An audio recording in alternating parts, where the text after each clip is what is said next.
There was a time not so very long ago in the grand sweep of history when the British pound sterling was the undisputed king of global finance. It was the money of the world, a currency as vast and influential as the British Empire itself. For much of the 19th and early 20th centuries, international trade was conducted in pounds. Debts were settled in pounds. Central banks across the globe held pounds as their primary reserve asset. This was not a position won by accident. It was the direct result of Britain's overwhelming economic and political dominance. The nation was the cradle of the Industrial Revolution, its factories churning out goods shipped to every corner of the earth from its bustling ports. Britain's financial architecture was equally formidable. The City of London was the planet's financial hub, home to the most sophisticated banks, insurance markets, investment houses.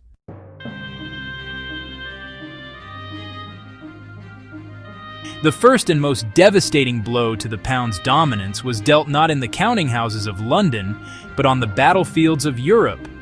World War I from 1914 to 1918 was a cataclysm that bled Britain of its wealth and manpower.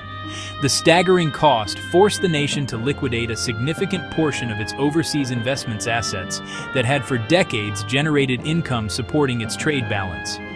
Britain had to borrow enormous sums, much of it from a new economic power across the Atlantic, the United States. In a historic reversal, Britain, the world's long-standing creditor, became a debtor nation.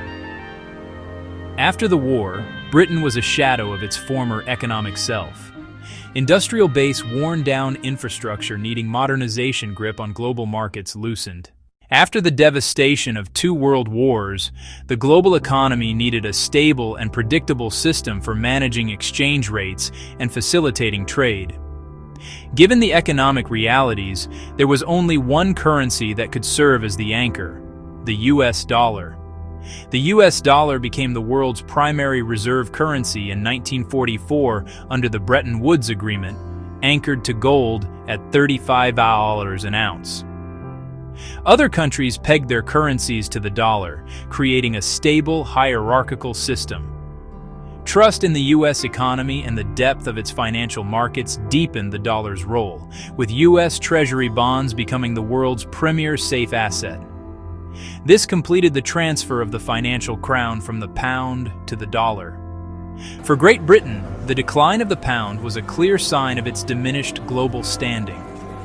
Saddled with war debts, the nation faced recurrent economic crises, a tangible marker of the end of its imperial era. For the wider world, the rise of the dollar greatly simplified international trade, helping facilitate a massive post-war expansion of the global economy. However, this new order concentrated immense power in the United States. American monetary policy now had global reach, what was called an exorbitant privilege. The global financial system became dependent on the health and policies of one nation. The gold link ended in 1971, but dollar dominance persisted.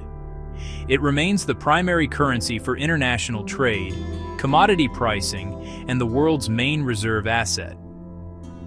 This legacy gives the U.S. significant leverage, enabling financial sanctions and unique influence over the global economy.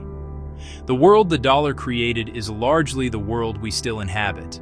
The dollar's reign shows a fundamental truth.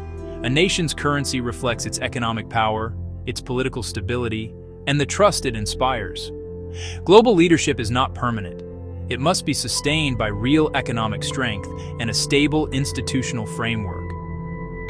As new powers rise in the 21st century, this history reminds us the rules of world money can change, and the currents of history can shift again.